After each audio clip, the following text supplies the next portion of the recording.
се што гледате, што почнува економски раст на 3, на 2, на 1, рачунајте го дека е 0.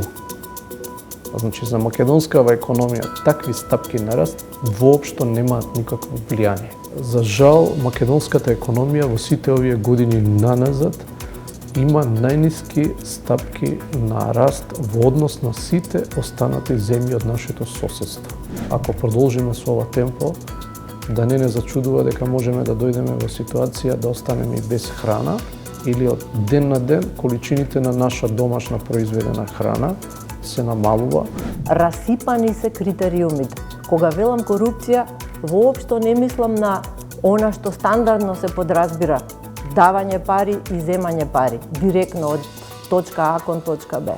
Туку мислам на расипаност, на пореметеност на критериуми. Немојте да го очекувате криминалот од некој мал трговец. Криминалот и корупцијата се случува на највисоките позиции. 2/3 од младите се функционално неписмени, податок на Светската банка. Почнаа некои реформи проформа, површни, од ужасно клиентелистички позиции. Во тоа време беше министар Никола Тодоров во владата на Груевски. И тука, мислам дека тука беше почетокот на крајот на македонското образование.